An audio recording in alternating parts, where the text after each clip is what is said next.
Bagian ulama tafsir mengatakan bahwa wailun juga memiliki kedalaman, artinya lembah Jahannam itu memiliki kedalaman yang tidak ada yang tahu kecuali Allah. Saking dalamnya, saking gelapnya dan saking busuknya. Dan seluruh usatu keringat dan juga nanah penduduk neraka itu masuk ke dalam lembah tersebut. Itulah disebut wail. Jadi wail itu nama lembah dalam Jahannam. Atau makna lain wail itu adalah doa kecelakaan dan kebinasaan. Doa kecelakaan, kebinasaan atau kehancuran dalam bahasa Arab juga disebut wailun. Kalau kita sudah tahu bahwa wail itu sesuatu yang menakutkan, baik berupa doa kehancuran ataupun berupa wadin fi jahannam, sebuah lembah dalam neraka jahannam, berarti dosa yang dimukaddimahi dengan kalimat wailun dipastikan dosa itu bukan dosa kecil, tapi dosa besar. Dan ini tanda mengenal mana dosa kecil, mana dosa besar. Salah satu mengenalnya adalah bahwa dosa itu dikatakan besar ketika diawali dengan wailun. Seperti di sini. Wailun lil mutaffifin.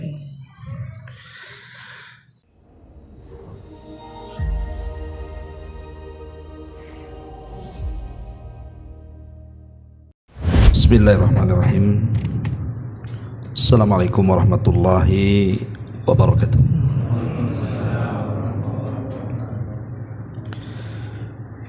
Alhamdulillah wassalatu wassalamu ala Rasulillah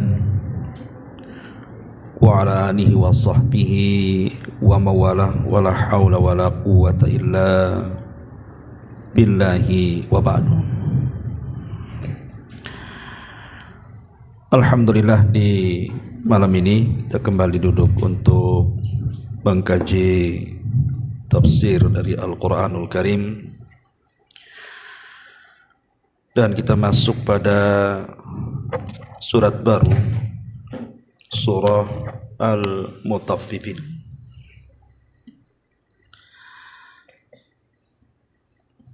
Ma'asyiral muslimin yang dimuliakan Allah Subhanahu wa taala,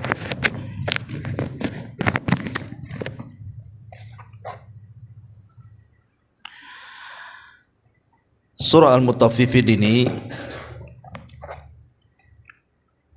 adalah surah yang berbicara soal kecurangan dalam muamalah. Karena arti mutaffif sendiri artinya mengurangi takaran ataupun timbangan dalam jual beli. Baik, kita baca ayatnya dulu baru kita jelaskan.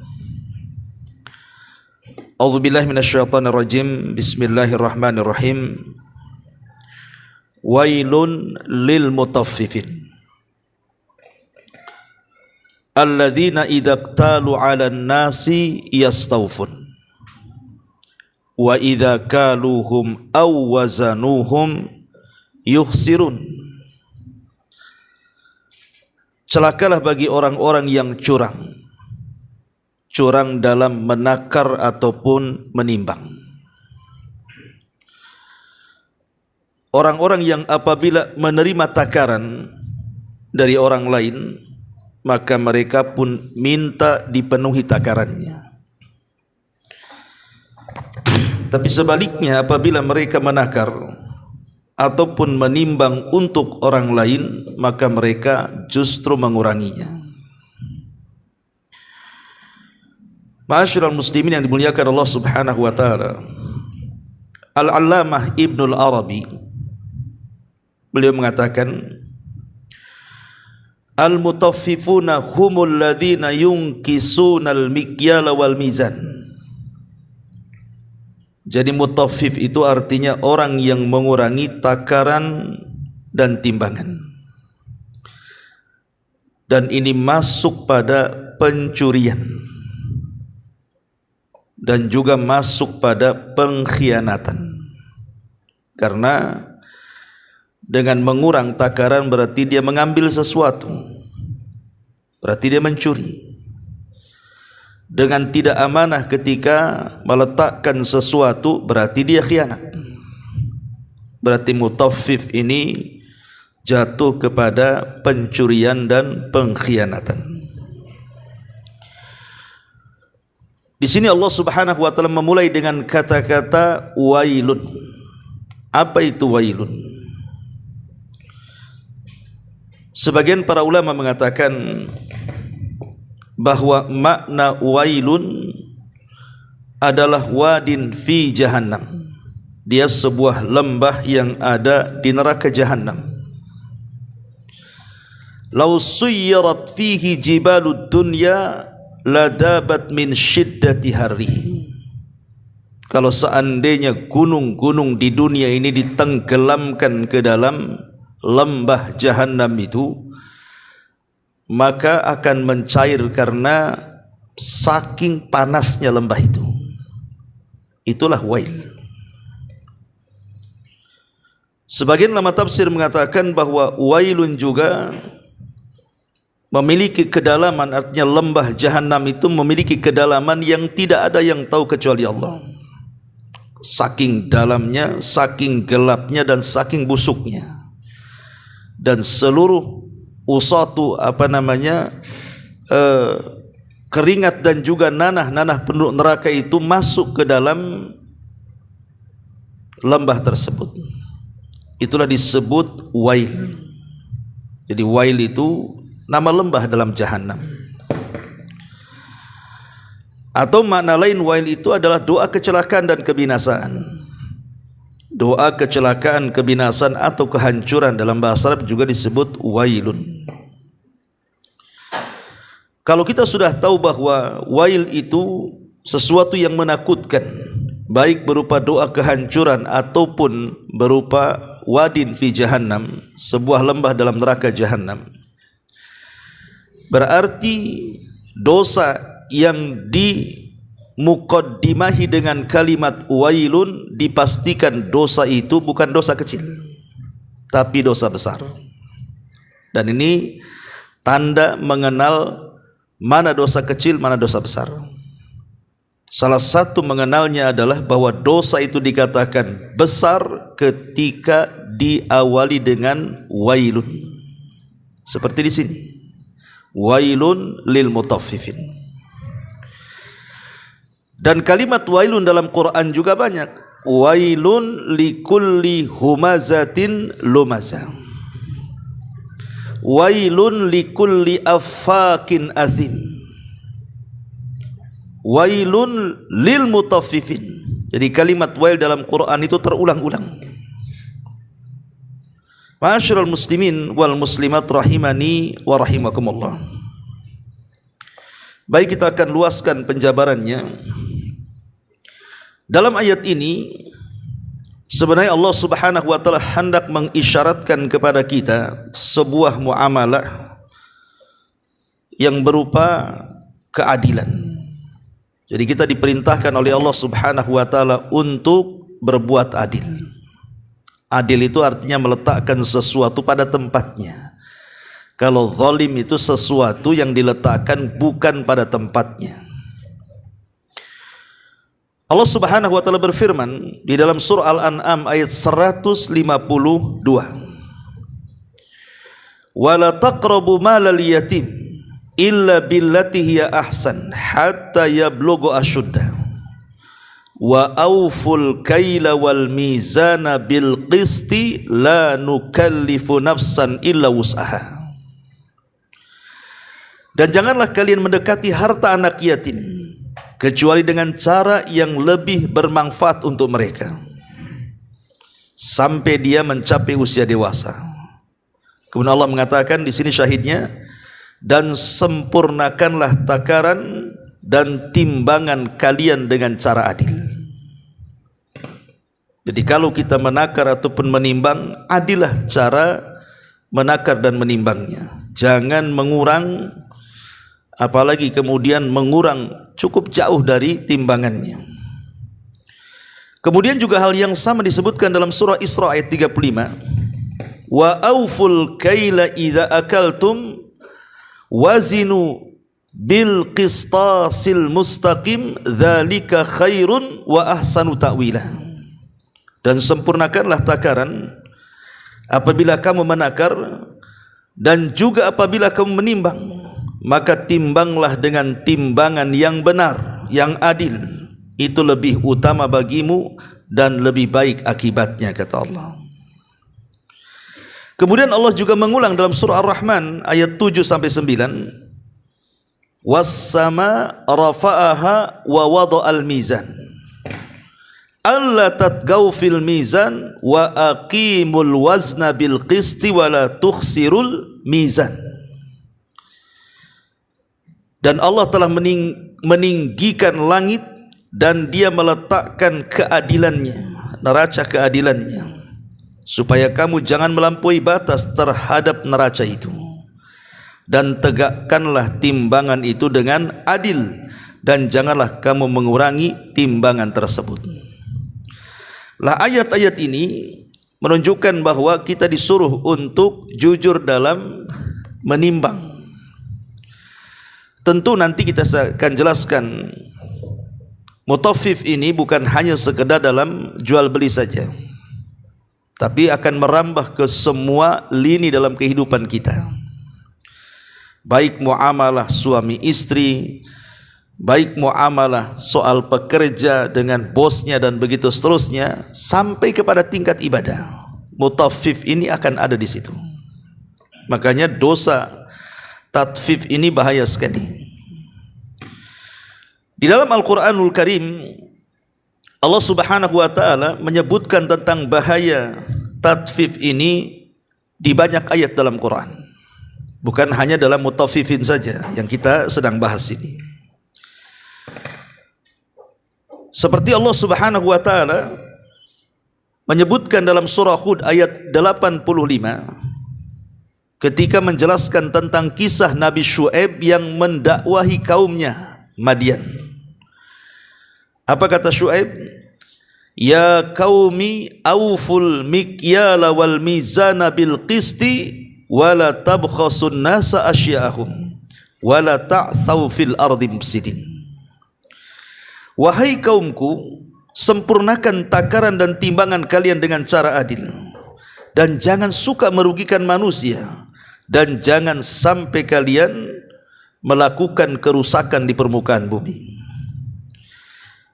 Dari surah Hud 50 atau 85 ini menunjukkan bahwa dosa tatfif, mengurang-urang ini termasuk kategori orang yang sedang melakukan kerusakan di bumi.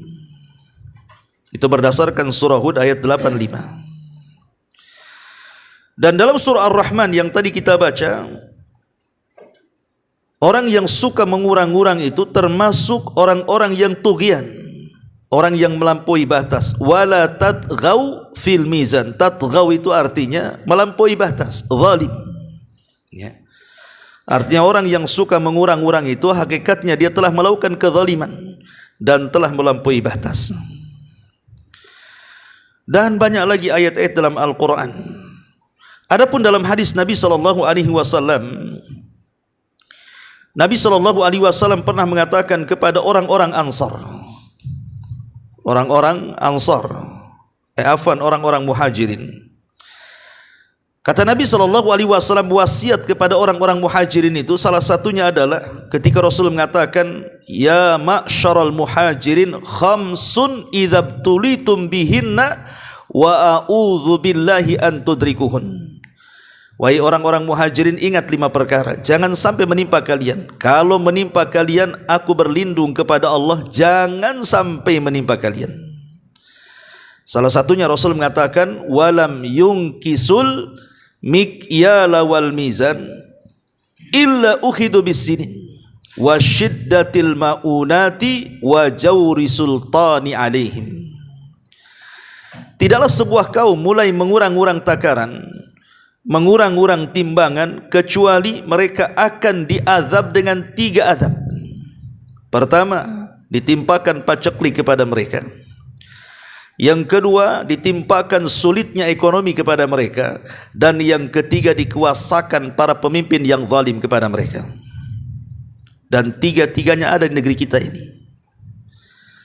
Paceklik, lihat di Jawa itu kalau sudah musim kering, tidak hujan tuh, kering kelontang tuh. Cari air sampai jauh sekali. Kemudian susah ekonomi, sudah kita saksikan bagaimana susahnya orang cari kerja. Kemudian dikuasakan pemimpin yang zalim. Lihat para pemimpin kita. Lah jangan-jangan kemudian 3 azab ini yang sampai kepada kita itu karena dosa yang kita lakukan. Salah satunya karena kita suka mengurang-urang tadi. Mengurang-urang takaran, mengurang-urang timbangan, mengurang-urang hak dan kewajiban, dan begitu seterusnya. Ini satu hadis dari Nabi SAW. Kemudian Nabi SAW juga bersabda dalam hadis Jabir bin Abdullah radhiyallahu an, Nabi khusus menasihati orang-orang yang mereka berkecimpung dengan jual beli dengan cara menakar dan menimbang. Apa kata Rasul? Innakum qad wallaitum amran fihi halakatil umamus sabiqatu qablakum.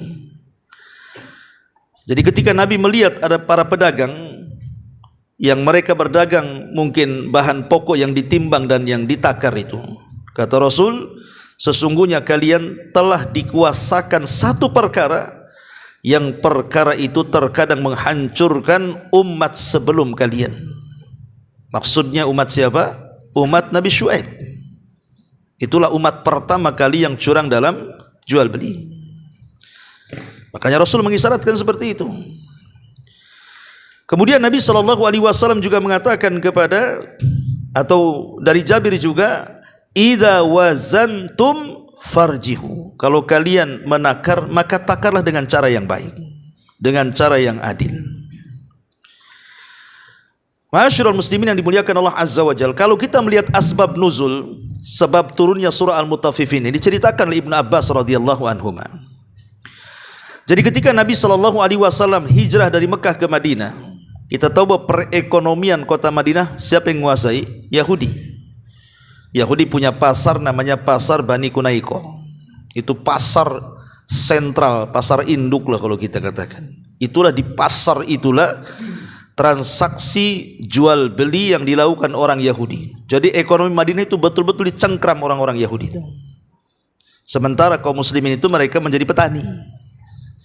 Dan kita tahu bahwa pedagang itu menguasai dunia, menguasai negara. Lihat para pengusaha itu kan mereka pedagang. Lihat negara-negara kaya itu mereka pedagang, dagang senjata, ya kan, jual beli helikopter, jual beli nuklir gitu ya. Akhirnya ketika melihat banyak sekali kecurangan di pasar Bani Kunaiko itu, salah satunya adalah suka mengurang-urang takaran, timbangan, meteran dan yang semacamnya. Maka Nabi SAW termenung melihat kecurangan yang banyak di pasar orang Yahudi itu. Dari situ turun ayat surah Al-Mutaffifun itu. Wailun lil mutaffifin. Alladzina idza qtalu 'alan nasi yastawfun wa idza kaluhum aw wazanuhum yuhsirun. Celaka atau lembah jahanam bagi orang-orang yang mutaffif itu. Siapa mutaffif itu? Kalau dia menjadi penjual, maka dia berusaha untuk mengurangi. Tapi kalau posisinya pembeli, berusaha minta ditambah. Itulah mutaffif namanya. Jadi turunnya surah Mutaffif itu karena melihat banyak kecurangan yang terjadi di pasar orang-orang Yahudi. Makanya Nabi SAW ingin merubah perekonomian Madinah. Ketika orang-orang Ansar menawarkan kepada para sahabat Rasul tentang sebagian kebun mereka untuk dikelola orang-orang Muhajirin, maka Nabi SAW meminta kepada para sahabat untuk tidak menerima semuanya. Artinya jangan sampai semua sahabat Muhajirin itu mereka terlibat dalam dunia pertanian. Kenapa demikian?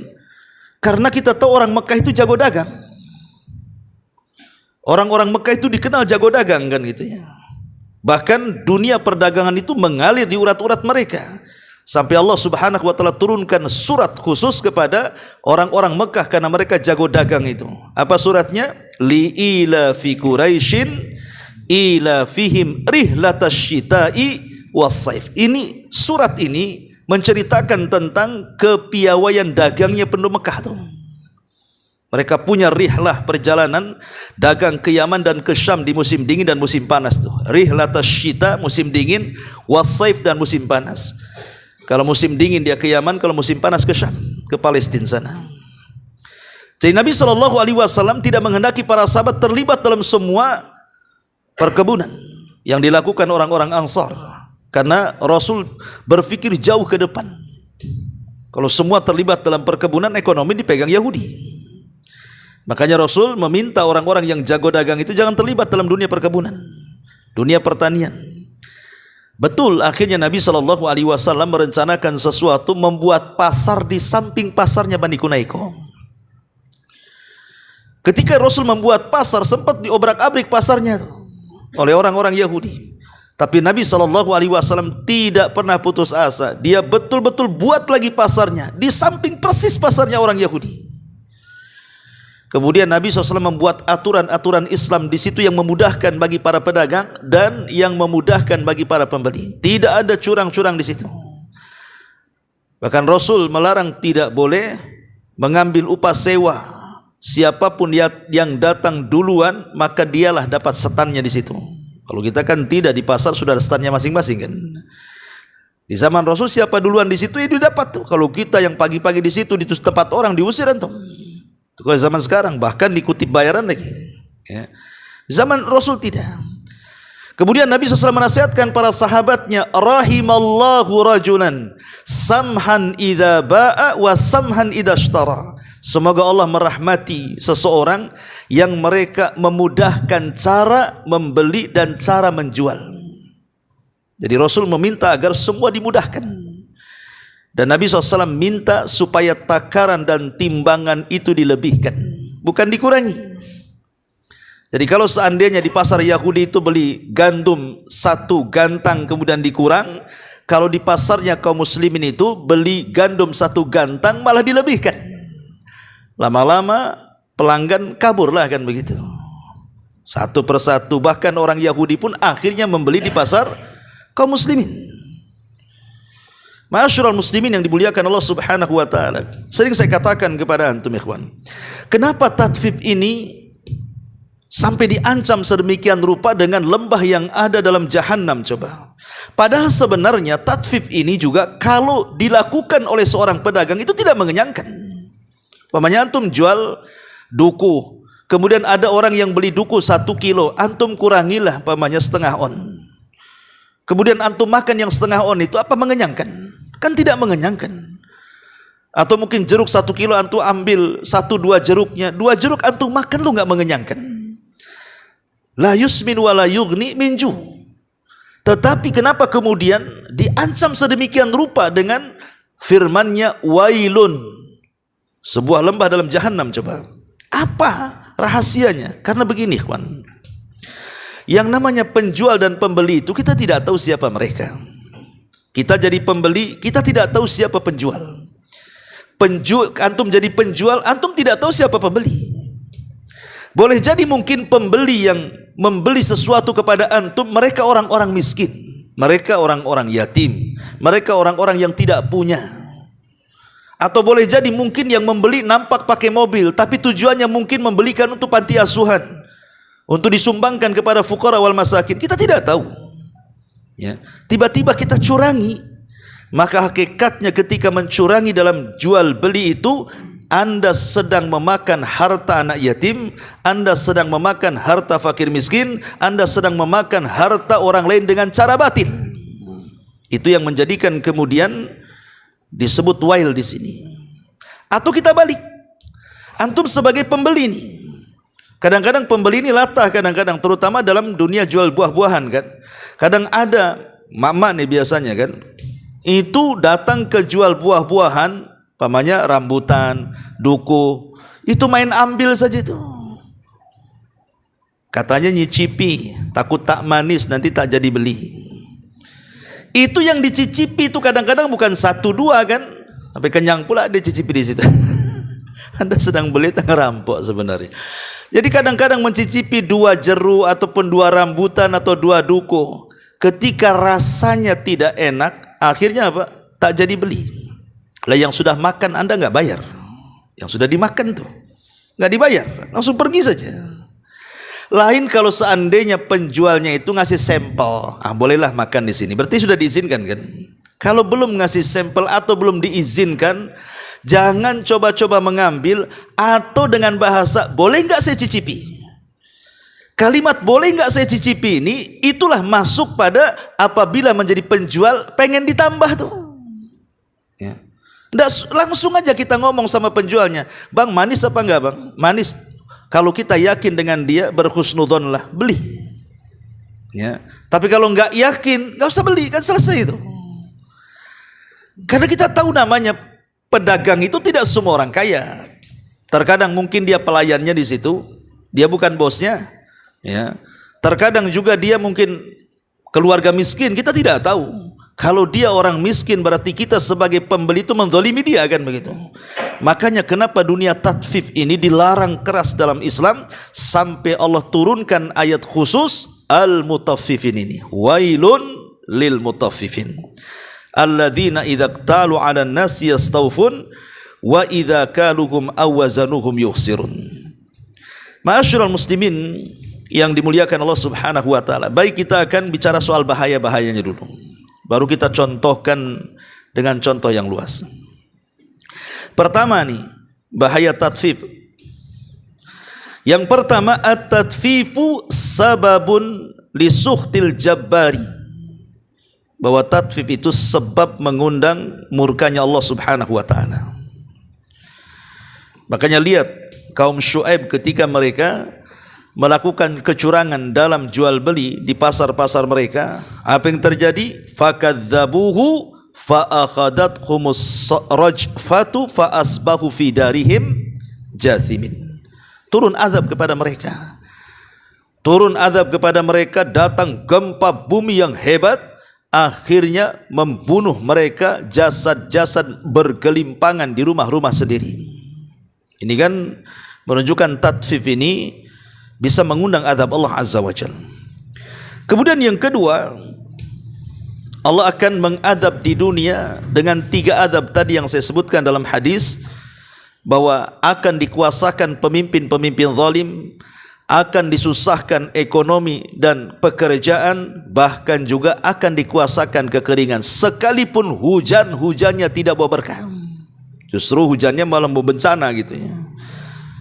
Ini yang kedua. Yang ketiga, bahwa tatfif itu dalilun ala syuhin nafsi. Orang yang suka tatfif, mengurang-urang, itu hakikatnya dia itu orang bakhil sebenarnya. Dia orang bakhil. Dan orang yang keras hatinya tidak punya rahmat kepada orang, hilang akhlaknya. Ya kan, orang yang suka ngurang-ngurang itu sebenarnya nggak punya rahmat dalam hatinya, kan, nggak punya akhlak dia. Itulah kebakhilan dia. Kemudian juga yang keempat, bahwa tatfif ini juga sebuah dosa dari dosa-dosa khianat yang sudah saya jelaskan di awal. Kemudian juga at-tatfif juga bagian daripada sariq wal ghasab.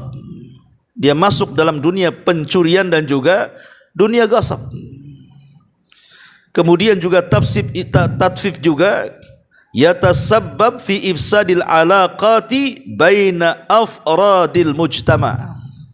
Jadi tatfif juga, mengurang-urang tadi, bisa menyebabkan keretakan hubungan di antara masyarakat. Karena kalau antum sudah ditipu 1 kali, malaslah akhirnya beli lagi. Malas gitu. Curang orang itu. Jangankan gitu, ketika isu-isu pom bensin suka masukin angin, tidak masuk ke bensin saja udah ditengerin tuh. Jangan pom bensin itu. Saya beli sekian enggak penuh, di sini kok penuh. Itu tatfif kan? Ya. Jadi ini bisa meretakkan hubungan masyarakat. Ini di dunia ya. Adapun di akhirat diancam dengan wailun, dengan sebuah lembah dalam jahanam. Bahkan Abdullah bin Mas'ud radhiyallahu an pernah mengatakan begini, al-qatlu fi sabilillah yukaffiru dzunub. Bahwa seseorang yang terbunuh di jalan Allah Subhanahu wa taala itu, maksudnya mati syahid, maka semata-mata ruhnya dicabut, maka dosanya dihapuskan. Illa kecuali al-amanah, kalau dia tidak amanah.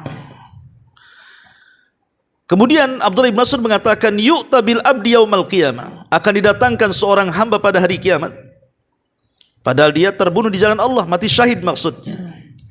Fayuqalu lahu addi amanataka, maka dikatakan kepada dia, mana amanahmu? Kemudian dia mengatakan, ya Rabb, bagaimana aku akan melaksanakan amanah sementara dunia sudah hilang, aku sudah meninggal. Ya. Qala, maka kemudian dikatakan, intaliqu bihi ilal hawiyah, kalau begitu bertolaklah kau ke neraka hawiyah. Fayantaliqu bihi ilal hawiyah, maka orang ini pun kemudian mengarah ke neraka hawiyah.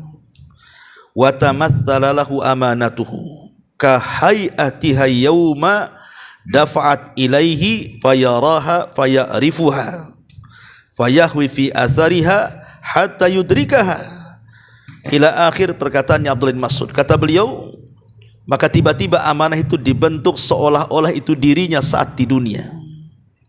Saat dia tidak amanah, mencurangi fulan, alan dan begitu seterusnya, dibentuk seolah-olah dia ada di neraka itu dan melakukan seperti itu. Lihat bagaimana bahwa dosa tatfif ini juga akan mengakibatkan siksa di neraka. Dan juga tatfif ini juga memakan harta orang lain dengan cara batil. Bahkan pelakunya tidak dianggap amanah, dan dia akan merasakan kerugian dan kehancuran di dunia dan juga di akhirat. Bahkan orang tidak akan percaya lagi dengan dia. Dan banyak lagi ya bahaya-bahaya tatfif ini. Belum lagi di situ ada dustanya, belum lagi di situ ada penipuannya. Karena begini, ikhwan, Umar bin Khattab radhiyallahu an, di zaman dia disebutkan di dalam kitab-kitab fikih apabila membahas jual beli itu. Jadi kebiasaan Umar bin Khattab itu setiap hari terkadang masuk ke dalam pasar untuk mengecek apa? Timbangan-timbangan. Dicek sama Umar itu, dan dia bawa tongkat kemana-mana. Jadi kalau ada orang yang menimbang dengan timbangan yang tidak semestinya digunakan untuk menimbang itu, langsung diusir dari pasar tuh. Pokoknya nampak saja ada yang curang dalam jual beli, langsung diusir oleh Umar. Tidak boleh jualan di pasar sebagian. Nah, itu kan mantap itu. Ya, jadi kalau pemimpin seperti itu kan mantap tuh. Datang ke pasar-pasar, siapa yang curang-curang itu nggak boleh dagang lagi. Nanti kan kapok dia. Bahkan di zaman Nabi SAW sendiri ada penjual gandum. Di zaman Rasul ada penjual gandum. Tiba-tiba hujan turun, otomatis kan basah tuh gandum di atas itu. Karena basah gandumnya, akhirnya dicarikan gandum yang kering, kemudian ditutup di atasnya. Jadi di tengahnya basah, di atasnya kering. Kenapa ditutup dengan yang kering? Sebab kalau ditimbang yang kering campur dengan yang basah itu otomatis akan memberatkan timbangan. Ya kan? Curangnya di situ. Maka Nabi SAW ketika itu memasukkan tangannya ke dalam gandum itu, karena zaman dulu itu kalau jual beras juga kan kita nggak ada yang karungan, apalagi plastikan zaman sekarang kan. Orang zaman dulu kalau jual beras kan ditaruh itu berasnya, ya kan, ditaruh di tempat-tempat ya. Kadang-kadang kita bisa merabanya kan. Kalau sekarang ya semua pakai plastik ya kan, semua pakai karung, sehingga nggak tahu itu beras ke kerikil, kita nggak tahu juga. Kadang-kadang beras plastik pula kan, kita kena tipu Cina pula. Kita nggak tahu pada zaman dulu seperti itu, pada zaman Rasul. Jadi Nabi SAW itu memasukkan tangannya, rupanya di tengah-tengah gandum yang menumpuk itu kok basah. Jadi Rasul bertanya kepada penjual ini, kok bisa atas kering bawah basah? Maka sang penjual mengatakan, ya Rasul, asabathu balalun. Oh, tadi baru saja hujan mengenai gandum ini. Ya Nabi SAW heran, hujan itu bukan dari bawah, dari atas. Artinya kalau basahnya di bawah itu hujannya dari bawah kan gitu. Kalau hujannya dari atas harusnya yang basah yang atas kan itu. Maka Rasul mengatakan kepada orang ini, kamu jangan menipu. Sebaiknya yang basah itu kau keringkan dulu baru kau jual. Kemudian Rasul mengatakan di ujung riwayat itu, Man ghasyana falaysa minna. Siapapun yang menipu kami, dia bukan umatku, kata Rasul. Jadi orang-orang yang tatfif, mengurang-urang takaran itu sudah ada sejak zaman Nabi kan. Dan modusnya kurang lebih kadang-kadang seperti itu. Dengan cara apa? Mencampur gandum yang jelek, yang basah dengan yang bagus. Kalau sekarang yang mencampur jeruk yang manis dengan yang tidak manis, duku yang manis dengan yang tidak manis, rambutan Aceh dengan rambutan Flores atau apa gitu ya. Pokoknya dicampur-campur lah kan gitu. Ya. Tapi bilangnya ini rambutan bagus. Ya. Lah yang seperti ini pernah terjadi di zaman Nabi. Lah para ulama mengatakan kenapa sering terjadi tatfif di masyarakat tuh, terutama dalam dunia perniagaan jual beli ini. Tentu kan ada sebabnya kan. Apa sebabnya? Yang pertama, dha'ful iman, karena lemahnya iman kepada Allah Azza wa Jalla, sehingga dia tidak merasa diawasi Allah. Kalau dia merasa diawasi Allah, tidak mungkin dia melakukan seperti itu. Yang kedua, jahilnya seorang muslim terhadap haramnya tatfif ini. Kebanyakan para pedagang orang awam itu tidak peduli dengan hukum halal haram kan. Dianggapnya biasa saja seperti itu. Toh juga untungnya tak banyak katanya. Kemudian yang ketiga, tidak ada keikhlasan dalam bekerja. Kemudian yang keempat, semangat untuk mengumpulkan harta sebanyak-banyaknya tanpa peduli halal haramnya. Dan ini persis seperti yang disabdakan Rasul 14 abad yang silam, sayati alaikum zaman, kata Rasul, akan datang zamannya kepada kalian, la yubalil mar'u bima akhadal mal, kata Rasul, di mana seseorang itu tidak peduli lagi bagaimana cara dia mengambil harta, apakah dengan cara halal atau dengan cara haram. Karena ingin mendapatkan harta banyak, dipikirnya dengan untung banyak itulah dia bisa kaya, makanya dia curang di situ. Dan ini pernah terjadi di zaman Umar kan. Ketika Umar malam-malam kemudian menginfeksi terus keliling kepada kaumnya. Rupanya di zaman Umar itu kan setiap orang-orang yang di luar daerah yang datang ke ibu kota mencari ma'isyah itu samalah kalau kita ini orang-orang daerah datang ke Jakarta gitu ya, untuk mencari pekerjaan. Oleh Umar bin Khattab itu disediakan tempat. Itu baiknya Umar itu. Jadi orang yang tidak punya rumah, yang hendak mengadu nasib di ibu kota itu disediakan tenda-tenda banyak sekali dari mana-mana. Jadi mereka tinggal di situ. Tetapi dapat jatah lampu. Jadi jam sekian dan jam sekian harus dipadamkan tuh dari pemerintah masalahnya. Sehingga Umar itu untuk kemudian malam-malam belusuan mencari tahu tentang rakyatnya, rupanya semua tenda padam, ada pula satu tenda masih menyala. Heran, kenapa tenda itu masih menyala? Harusnya sudah dipadamkan. Di jam berapa ini? Maka Umar mendekati tenda itu. Rupanya dalam tenda itu ada percakapan seorang ibu dan anak putrinya. Umar mendengar di balik tenda itu, di mana ibu ini mengatakan kepada putrinya, nak, besok kita akan jualan air susu. Bagaimana kalau kita campur air susu itu dengan air mineral supaya banyak untungnya? Lihat, namanya modus kecurangan dagang sejak zaman dulu sampai sekarang ya kurang lebih saja campur-campur kan. Campur bensin dengan air kan itu. Pertalit dengan bensin kan, macam-macam dicampur-campur lah pokoknya kan.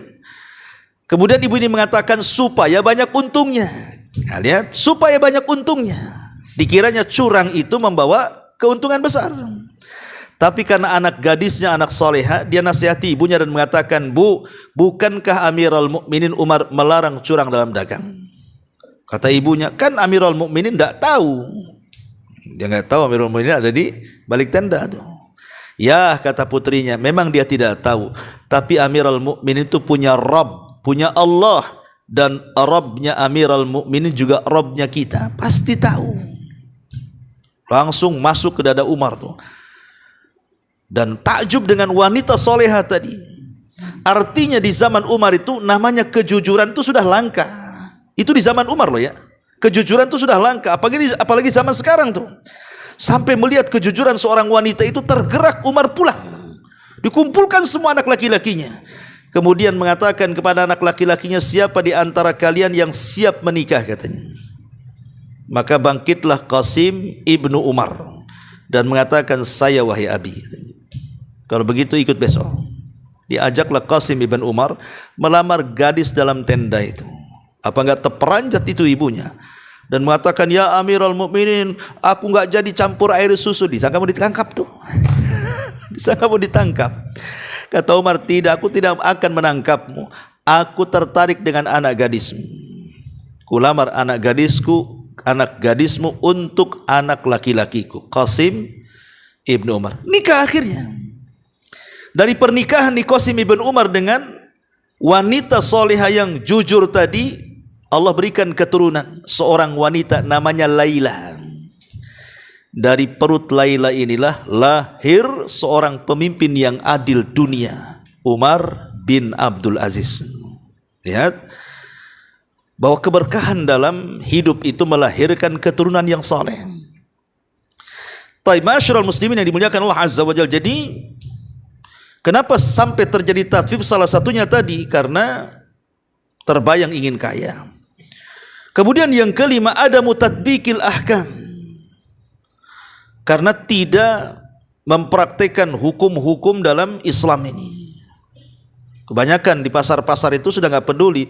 Harusnya seorang pedagang itu sebelum jadi pedagang pelajari dulu kan hukum jual beli itu, baru dia dagang. Sekarang terbalik, dagang dulu, udah kaya baru ngaji. Udah banyak makan harta orang baru cari hukumnya, halal ke haram ini katanya. Ya.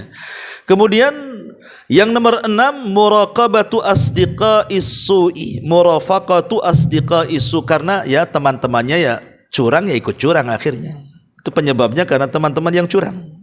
Si Anu aja curang, masa saya nggak bisa katanya. Akhirnya ikut temannya. Kemudian juga yang nomor 7, tarbiyatu ghaira as-salimah, tarbiyah yang tidak baik kepada keturunan kita.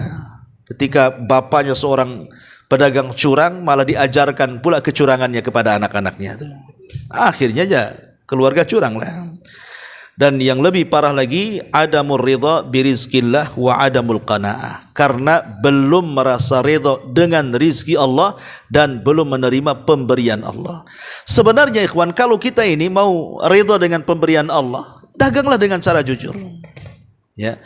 Toh juga mau curang bagaimanapun, rizki kita sudah dicatat loh di Lauhil Mahfud.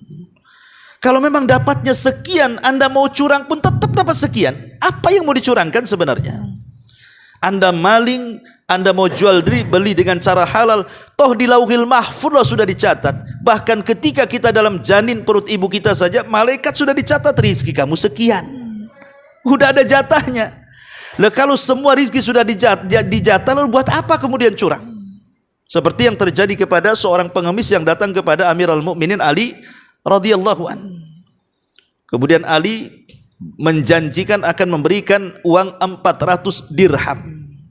Tunggu ya, saya punya uang 400 dirham, saya akan ambil. Akhirnya Ali masuk ke rumah, dicari-cari, lupa dia letak atau di mana 400 dirham itu. Akhirnya sang pengemis ini merasa jangan-jangan Ali ini hanya ngomong aja nih. Jengkel dia, pergi, sebelum pergi dicuri pula pelana kudanya Ali itu. Setelah jauh mencuri pelana kuda, rupanya yang 400 dirham itu ketemu. Kemudian dia keluar, rupanya sang pengemis sudah nggak ada. Yang ada pembantunya melapor kepada Ali dan mengatakan, wahai Amirul Mukminin, wahai Tuan, pelana kuda kita dicuri orang katanya. Kata Ali radhiyallahu anhu, ya sudah, saya punya uang 400 dirham. Tadinya saya akan kasih pengemis, cuman dia pergi masalahnya. Nih ambil 400, kau cari pelana baru di pasar katanya. Berangkat pembantunya Ali ingin membeli pelana yang dicuri itu. Rupanya sampai di pasar ada orang jual pelana. Akhirnya ditawar-tawar dapat juga 400 itu. Pulang dia. Ketika dia menghadap Ali radhiyallahu anhu mengatakan, ya Amirul Mukminin, ya Tuan, ini pelana sudah saya dapat, harganya 400. Ali bingung, ini kan pelana kita katanya. Kau enggak dengar ya ciri-cirinya? Ini pelana kita ini. Coba sifatkan siapa penjualnya. Akhirnya dia mengatakan penjualnya begini. Lah itu kan pengemis tadi katanya. Kemudian Ali radhiyallahu tiba-tiba bertakbir dan mengatakan Allahu Akbar, kata Ali. Coba kalau seandainya pengemis itu mau sabar, maka dia dapat 400 dirham dengan cara yang halal. Tapi karena dia tidak sabar, dia mendapatkan 400 dengan cara haram. Sama-sama 400. Ya kan? Yang satu halal, yang satu haram kan? Artinya rizki lo sudah dicatat. Lalu buat apa curang? Kalau memang sudah dicatat di Lauhil Mahfud itu karena ketidakredaan dengan pemberian Allah dan tidak qanaah di situ. Yang lebih parah lagi karena tidak mengingat kematian dan akhirat. Makanya para ulama salaf itu ikhwan, kalau mereka melihat timbangan, antum tahu timbangan itu, selalu menangis. Ada sebagian para ulama salaf itu kalau melihat timbangan atau takaran itu menangis. Apa sebabnya?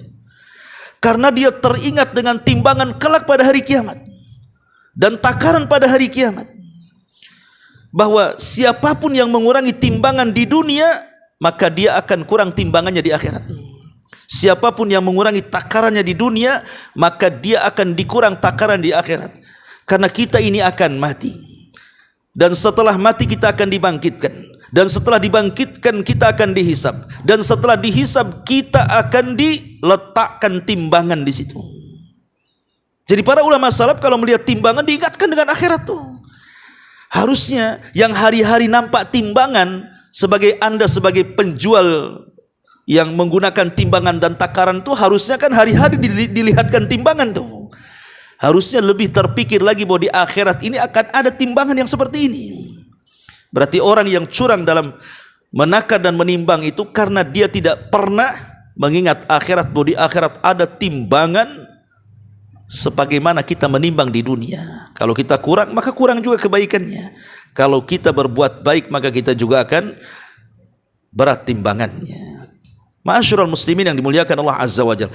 Makanya Nabi SAW ketika tadi saya jelaskan aturan di pasar kaum muslimin yang akhirnya 2 tahun Nabi SAW membuat pasar langsung kolab pasarnya Yahudi. Bayangkan 2 tahun, antum baca sejarah ya. 2 tahun Rasul membuat pasar kolab pasarnya Bani Quraisy, langsung pasar dikuasai oleh kaum muslimin satu kota Madinah. Ya, karena Nabi SAW mengajarkan bukan hanya sekedar jual beli, tapi di balik jual beli itu ada jual beli dengan Allah Subhanahu wa taala. Di mana jual beli dengan Allah itu tidak akan rugi. Kalau jual beli dengan manusia kadang-kala untung, kadang-kala rugi, tapi jual beli dengan Allah tidak pernah ada ruginya. Dengan cara apa? Kalau antum pamannya jadi penjual, pamannya antum jual kain nih 1 meter, antum tambah pamannya 1 senti. Ini pembeli tidak tahu kalau antum tambah 1 senti. Berarti antum sedang shadaqatu sir, sedekah yang tidak ada yang tahu kecuali antum dengan Allah. Dan Rasul mengatakan shadaqatu sir tudfi'u ghadabar Rabb, bahwa sedekah yang disembunyikan itu bisa memadamkan kemurkaan Allah. Dan Rasul mengatakan ma naqasa min malis sadaqah, tidak mungkin berkurang harta yang disedekahkan, justru akan mendatangkan keuntungan. Itu yang tidak dipahami para pedagang sebenarnya. Kalau dia mau sedekah walaupun sedikit dan tidak ada yang tahu kecuali dia dengan Allah, hakikatnya mau berkah tuh dagangannya tuh. Kalau semua para pedagang yakin dengan seperti ini, oh berkah tuh pasar itu. Tapi pasar di zaman sekarang ya tahulah antum, karena antum juga korban atau antum juga pelaku, Allahu a'lam. Yang jelas memang seperti itu memang pasar kaum muslimin di zaman sekarang. Ma'asyiral muslimin yang dimuliakan Allah Subhanahu wa taala. Lah masalahnya ikhwan, contoh-contoh tatfif ini kan banyak dalam jual beli. Contoh umpamanya di masyarakatnya, ada orang membeli emas ke toko emas. Anggaplah beli kalung atau beli gelang atau beli cincin sekian gram, cash, kasih duit, pulang dia.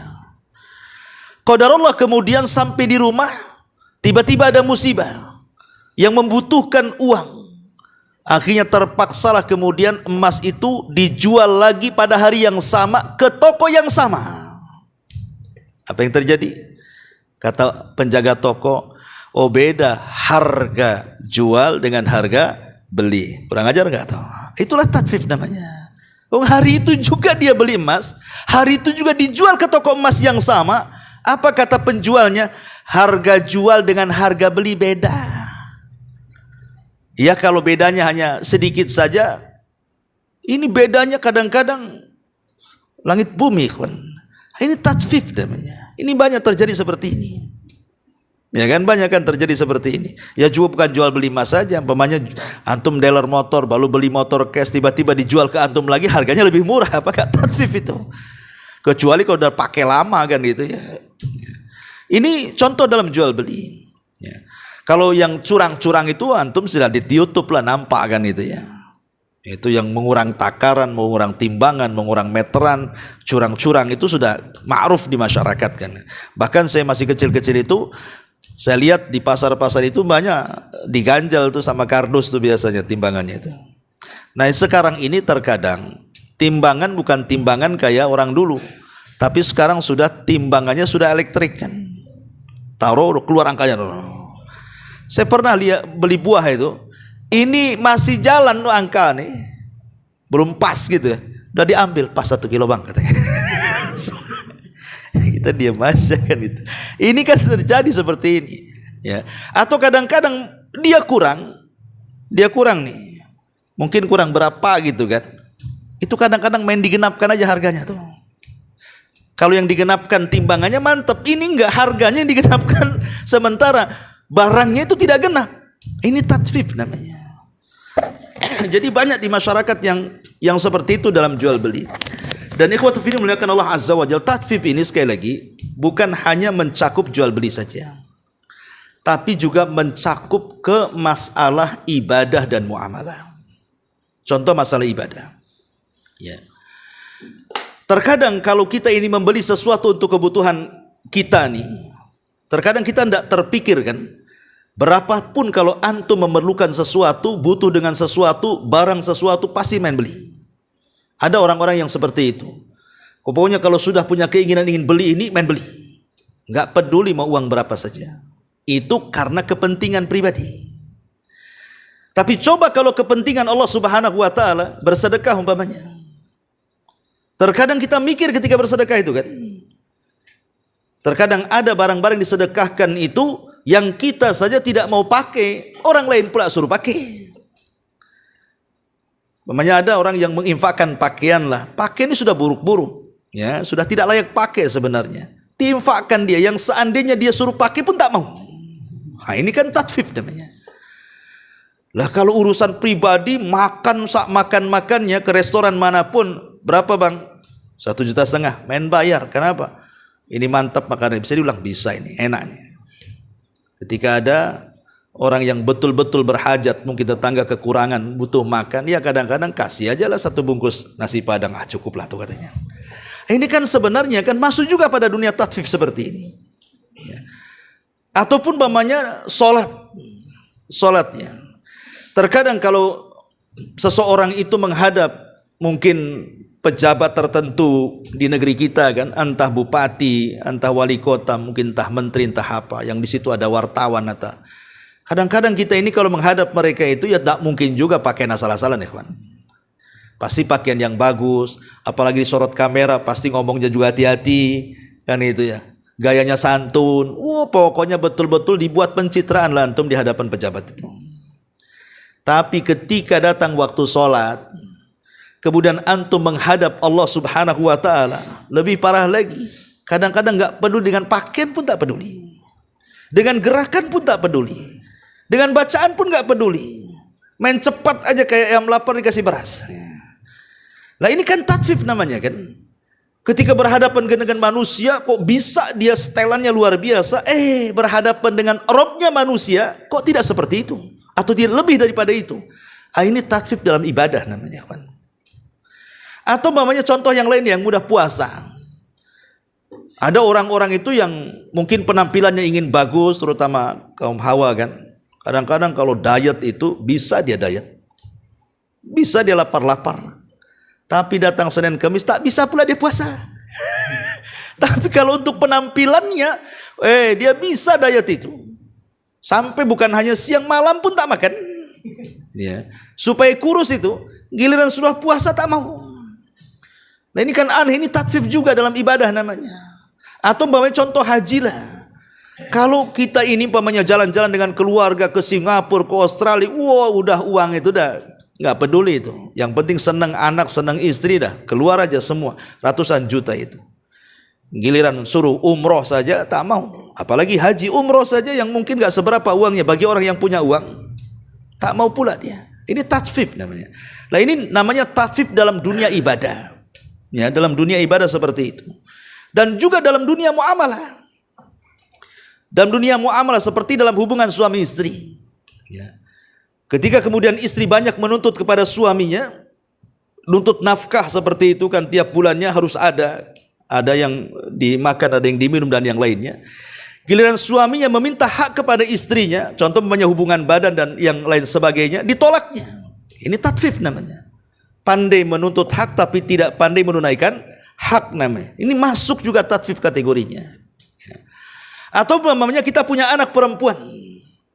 Umpamanya kita punya anak perempuan, dilamar orang. Oh, syaratnya banyak. Kalau kau melamar anakku, sini dulu 100 juta. Ini untuk maharnya, ini untuk walimahnya, ini untuk sambutannya, macam-macam. Giliran dia punya anak laki-laki dikawin melamar wanita orang lain, ketika mahal marah-marah dia. Kan ada orang kayak gitu kan. Nggak jadi, nggak usah, kau kawin dengan dia katanya. Mahal kali kan itu. Giliran anaknya digitukan juga kan gitu. Itu tatfif namanya. Jadi dalam dunia muamalah pun masuk ke semua lini itu tatfif itu. Ini bahaya. Dan tatfif yang paling besar tentunya adalah dalam masalah akidah. Kesyirikan kepada Allah Subhanahu wa taala, mengurangi hak-hak Allah dengan cara apa? Menyekutukan kepada selain Allah Subhanahu wa taala. Kemudian juga bid'ah, mengurangi hak-hak nabinya. Itu juga tatfif juga maksud di sini. Ya. Jadi tatfif ini kemana-mana ikhwan. Seperti mamanya antum punya pembantu. Pembantu itu sudah betul-betul bekerja, tapi giliran dibayar, antum tidak sempurna pembayarannya. Atau sebaliknya, saya ini pernah punya pengalaman dengan tukang-tukang bangunan. Hati-hati tukang-tukang bangunan nih. Ya. Itu kalau waktu gajian tukang bangunan itu, umpamanya nih, oke lah 1 hari 150. Kemudian kali mingguan atau mungkin 2 mingguan. Lupa waktu itu saya, kurang berapa waktu itu ya? Kurang 100, pokoknya nggak sampai 200. Dihitung sama dia. Kemudian di WA, Ustadz, saya kan berapa hari saya kerja ini? Ini kurang Ustadz katanya. Terpaksa, kurang berapa? Ya, kurang sekitar 100 lebih lah. Saya transfer 100 lebih. Ya. Tapi ketika 1 hari ketahuan rupanya kalau tidak diawasi, duduk-duduk dia. Coba bayangkan, ketika kurang gajinya nuntut dia. Ini kurang nih 10 ribu aja ini kurang tuh. Tapi kita tidak pernah menuntut 1 jam dia duduk. Ketika hujan tidak kerja nggak dihitung sama dia. Subhanallah, itu tatfif namanya. Ini saya pengalaman juga kan. Atau di PT, pokoknya tatfif ini kemana-mana. Makanya kenapa kemudian dahsyatnya satu dosa tatfif ini luar biasa. Sampai Allah ancam dengan kalimat wailun lil mutaffifin alladzina idza talu 'alan nas yastawfun wa idza kaluhum aw wazanuhum yuhsyirun. Ya, ini diantara tatfif. Lalu bagaimana cara mengobatinya? Bagaimana caranya supaya kita ini tidak terjerumus kepada at-tatfif? Ya tadi kebalikan daripada sebab tatfif. Kita harus bersyukur dengan rizki Allah. Qanaah, redha dengan rizki dan pemberian Allah. Karena securang apapun tetap saja dapat segitu. Buat apa curang? Kalau toh membawa dosa, sudah jujur saja. Biasakan ikhlas. Ya, saat beramal itu. Bahwa saya bekerja itu karena Allah. Saya mencari penghasilan untuk saya bawa ke rumah makan anak istri saya. Tak mungkin saya bawa harta haram sehingga saya kasih makan anak istri saya. Sementara Rasul mengatakan, kullu lahmin nabatat min haram fannaru aulabi. Setiap daging yang tumbuh dari benda yang haram itu, maka neraka tempatnya. Kemudian juga harus sabar. Ya, sabar. Boleh jadi Allah Subhanahu wa taala ketika memberikan ujian kepada kita dengan sulitnya ekonomi itu demi kebaikan kita. Wa asa an takrahu syai'an wa huwa khairul lakum. Bahwa apa yang kita anggap mungkin tidak baik rupanya baik pula di sisi Allah. Dengan sabar itu rupanya Allah sedang membuat skenario yang kita tidak tahu. Ya, betapa banyak orang-orang yang dipecat dari PT yang ketika dipecat itu rasanya kiamat, setelah keluar dari PT rupanya wirausaha kaya pula dia. Siapa yang tahu? Allah kan yang membuat semuanya, ya. Dan tentunya juga harus senantiasa muraqabah. Muraqabah itu artinya merasa diawasi oleh Allah Subhanahu wa taala. Dan yang penting adalah ingat, bos, dosa tatfif ini dosa berkaitan dengan manusia loh ya. Ini bukan dengan Allah. Lain kalau antum meninggalkan sholat, itu dosa antum dengan Allah. Allah bisa saja mengampuni, Allah bisa mengadab selama tidak sampai kepada batas syirik ya. Tapi dosa manusia ini beda. Walaupun antum sudah jungkir balik tobat pun Allah tidak akan menerima tobatnya. Sampai apa? Ada keredoan orang yang kita zalimi. Coba kalau antum penjual, pembeli ini kita tidak tahu rumahnya di mana loh. Kita kurangi. Kalau kita masih tahu rumahnya kan masih enak ya kan? Setelah kemudian dia sadar, dia tobat, ingin mengembalikan haknya, tahu tuh rumahnya si Anu di sana. Datang kasih kan uangnya. Maaf nih kemarin saya curang ini, saya balikin. Sekarang ini yang jual, yang beli ini dari mana-mana, entah orang mana yang datang. Kita tidak tahu yang mana satu kan. Tiba-tiba kita curangi satu-satu, coba bayangkan. Cemana cara tobatnya antum? Nyari orang-orang itu. Sementara dulu ada satu kisah dari Ibrahim ibn Adham, rahimahullah ta'ala, seorang abid zahid itu. Dia membeli satu gantang kurma di Mekah.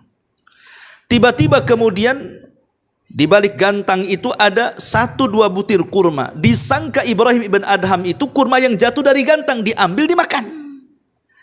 Itu prasangka husnudzon dia, bahwa jangan-jangan nih yang jatuh dari gantang saya yang sudah saya beli. Diambil, dimasukkan kresek, akhirnya bawa pulang.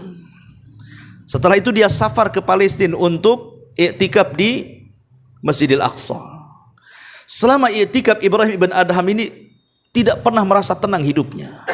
Entah kenapa, tidak pernah khusyuk salatnya, tidak pernah khusyuk zikirnya, baca Qur'annya, aneh. Pokoknya ada yang kepikiran, seolah-olah ada dosa yang menghijapi dia. Jadi dia pikir, apalah dosa saya ini kok sampai mempengaruhi ibadah gitu. Rupanya dia teringat dengan 2 butir kurma. Ketika 2 butir kurma diingat, langsung dia dari Palestina berangkat ke Mekah mencari penjualnya itu. Hanya gara-gara 2 butir itu. Kemudian setelah datang ke pedagangnya, lain pula yang menjual. Dulu orang tua, sekarang anak muda. Kemudian Ibrahim bertanya kepada anak muda ini, mana bapak yang jualan kurma dulu? Kata anak muda ini, sudah tidak ada, sudah meninggal katanya. Menangislah Ibrahim bin Adham. Gimana caranya mengembalikan 2 butir kurma itu? Kemudian Ibrahim bertanya, siapa kamu? Saya ini anaknya yang meneruskan usaha bapaknya. Alhamdulillah, kata Ibrahim. Kalau begitu saya ceritakan nih, mau cerita waktu dia beli kurma. Jadi dia minta keikhlasan kepada anaknya ini. Hanya 2 butir kurma itu. Kata anaknya, wahai fulan, anak dari orang tua saya bukan saya saja. Saya sih bisa saja mengikhlaskan, tapi anaknya banyak di mana-mana. Ada di sana, di sana, di sana, di sana. Tapi karena punya keinginan bertobat, Ibrahim bin Adham dicari semua anaknya, ikhwan. Daripada dia susah nanti di akhirat dituntut oleh orang-orang yang pernah diambil haknya, lebih baik dia lelah di dunia untuk mencari dan mengembalikan haknya. Itulah Ibrahim bin Adham.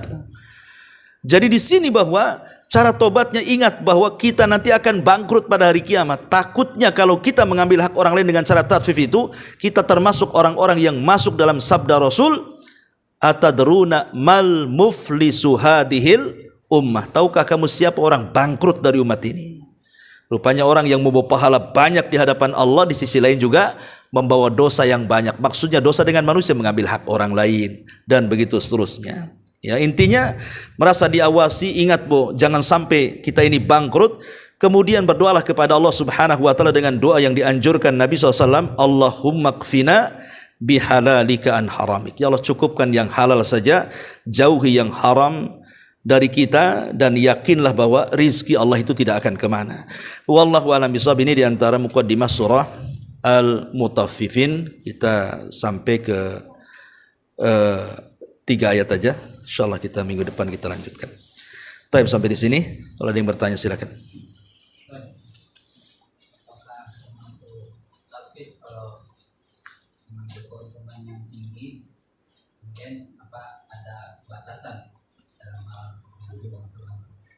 Iya, dalam jual beli mengambil keuntungan tinggi menjadi khilaf para ulama. Ada yang mengatakan melarang, tidak boleh. Tetapi mengambil keuntungan itulah sewajarnya, karena ini ya melampau, bisa mendolimi orang. Tapi sebenarnya para ulama tidak ada masalah selama barangnya laku. Karena dalam jual beli itu beda dengan riba. Ahallallahu al-bai'a wa harrama riba. Allah haramkan riba, tapi Allah halalkan jual beli. Termasuk mengambil keuntungan yang besar. Ya. Tapi masalahnya siapa yang mau beli kalau untungnya besar? Pemanya harga motor jelek gitu kan, yang harganya 5 juta antum jual 10 juta, ini siapa yang mau beli kan? Kecuali antum tipu di situ. Kalau unsur tipu-tipunya iyalah. Ya, tapi kalau memang ala kadarnya, orang pun mikir juga lah kalau seandainya mau membeli dengan keuntungan itu. Kecuali tadi antum itu membuat dua harga. Itu yang jadi khilaf itu ketika antum membuat dua harga. Antum jual nasi Padang atau nasi Jawa atau nasi apa. Kalau yang beli bawa mobil karena di pinggir jalan kan, antum prank aja lah harganya. Kan itu harga 10.000 antum main tarik 300.000. Tapi kalau orang lokal udah tahu harganya, ya kan, kasih 10.000 aja. Ini yang jadi khilaf tentang barang yang dijadikan dua harga. Syekh Albani rahimahullahu taala menganggap itu riba. Menganggap itu riba. Kenapa? Kalau satu barang dua harga itu, ya, yang satu cash sekian, yang kredit sekian umpamanya kan. Syekh Albani mengatakan, umpamanya saya contohkan ini handphone saya, ya. Saya jual kalau saya cash saya kasih antum 500. Tapi kalau tidak cash saya kasih 1 juta. Otomatis ada lebihan 500 kan. Lah 500 itu dianggap jaminan. Jaminan karena antum mengkredit. Sementara dalam kaidah walaupun hadisnya dhaif tetapi menjadi ijma kesepakatan para ulama, kullu qardin jarron naf'an fahuwa riba. Setiap barang jaminan kalau diambil manfaatnya maka itu bagian daripada riba. Jadi ada yang mengatakan riba seperti Syekh Albani mengatakan riba. Tapi jumhur ulama mengatakan tidak. Mayoritas para ulama mengatakan tidak. Satu barang dua harga yang kas sekian, kredit sekian, dengan catatan antum jelaskan kepada pembelinya. Ya, jelaskan. Ini kalau kredit mau nggak antum segini? Mau bayar antum segini. Nah, nanti mana yang dia pilih? Maka jumhur ulama mengatakan tidak ada riba di sini. Intinya masalah khilaf. Nah, tapi yang jelas kalau menurut saya kalau antum punya duit berilah yang cash saja. Tidak usah main kredit karena kredit itu bagian daripada utang piutang. Dan utang piutang ini berat bagi kita kan itu. Kadang hidup kita ini semua pakai hutang piutang. Padahal bolehnya hutang piutang itu kan untuk karena sesuatu yang darurat kan sifatnya kan. Tapi enggak, sekarang ini bukan sifat darurat, yang sifatnya mukamilat, yang hanya menyempurnakan hidup saja. Kadang-kadang semua hutang. Sebenarnya enggak perlu juga, tetap aja dibeli dan dihutang. Dengan cara kredit kan. Mulai dari rumah kredit, motor kredit, spring bed kredit, kompor gas kredit, kulkas kredit. Intinya tuh sebenarnya antum hidup di dalam kredit tuh sebenarnya. Antum aja nggak dikreditkan. Ya. Nah ini kan masalah. Ini kan kalau orang sudah masuk dalam dunia hutang piutang ini, memang sulit keluar dari situ. Coba lihat. Saya kemarin, tadi saya lihat berita. Ada orang yang ngerukyah di mana itu? Di jembatan. Apa yang mau dirukyah? Karena banyak orang yang terlilit pinjol, judi online. Akhirnya kemudian banyak utang, banyak bunuh diri. Kasusnya itu judi online. Jembatan ini rukyah, bukan orangnya. Kan itu.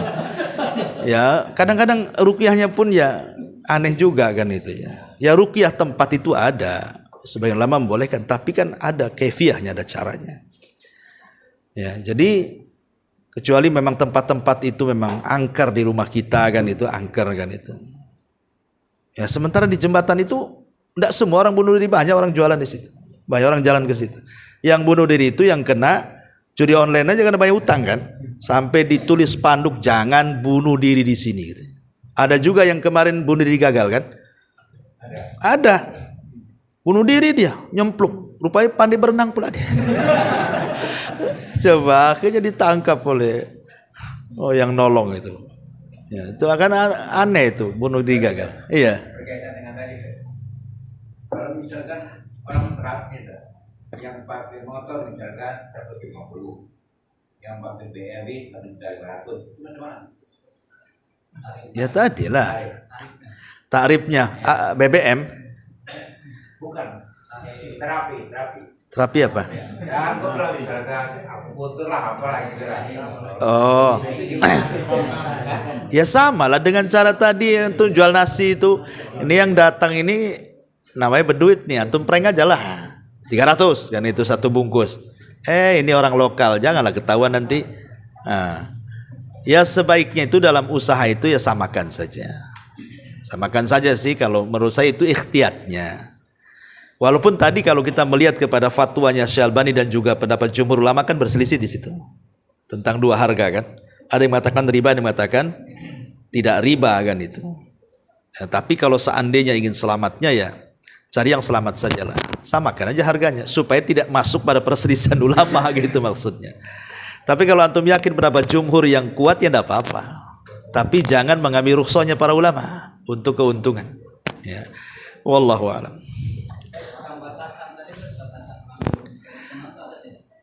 Ada itu dibahas dalam fikih. Ya, batasan-batasan sekian persen itu ada. Ya, tapi boleh juga umpamanya mengambil untung rata-rata di atas pasar nggak apa-apa. Ada berpendapat seperti, tapi ada juga yang melarang. Itu masalah khilaf fikih saja. Dan kalau masalah fikih itu kan khilaf wasi ya, maksudnya khilaf yang luas.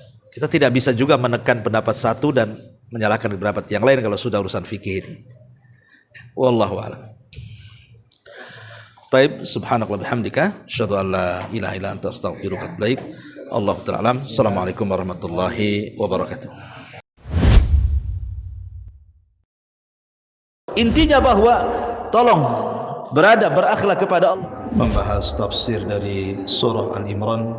Lahirlah Imam Muslim, Abi Dawud, Tirmidzi, Ibnu Hibban. Jadi ketika Yunus alaihi salatu wassalam terkena undian itu,